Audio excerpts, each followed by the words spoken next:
Welcome back. Let's get you some important opinion coming in from the government. There are no restrictions on importing cars from China under the new EV policy as long as companies meet the investment and the other criteria.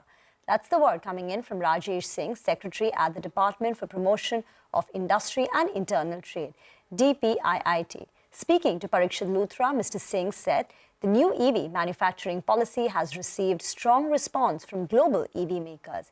He also said that he has advised all government departments to disperse production-linked incentives on a quarterly basis. There have been some cases where the claims made have, led to certain queries being raised about the quality of the paperwork and all that. That has created some discomfort, and therefore maybe in certain cases the processing has not been as fast as it ought to be.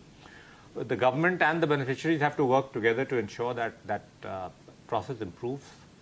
What government is hoping to do in the future is to increasingly create a situation where quarterly disbursement of incentives takes place.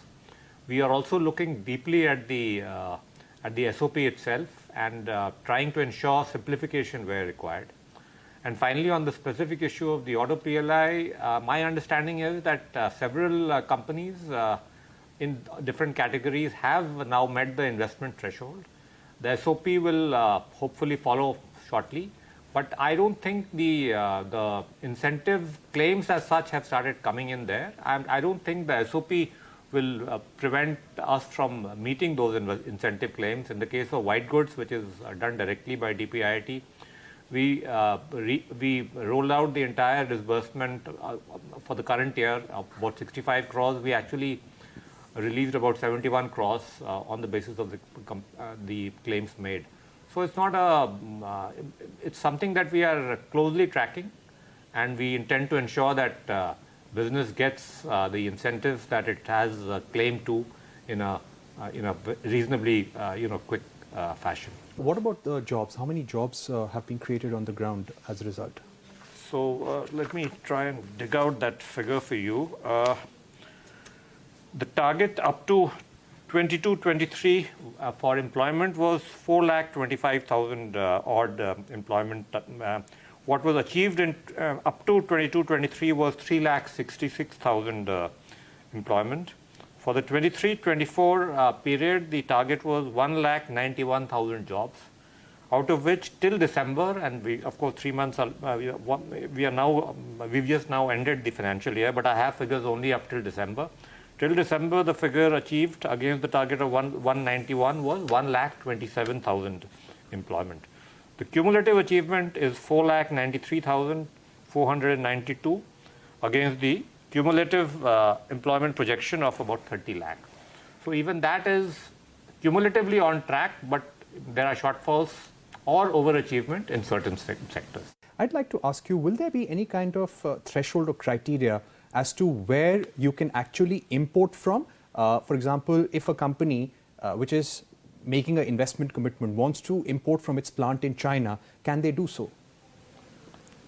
We haven't, see, as of now, there is no, restriction on import from China per se. You would have seen BYD vehicles are already on the road after paying the relevant, import duties. So we've not, the only restriction that exists in India is on the investment side, where we have Press Note 3 and we have a restriction on land border countries. So yeah, FDI from that area is difficult.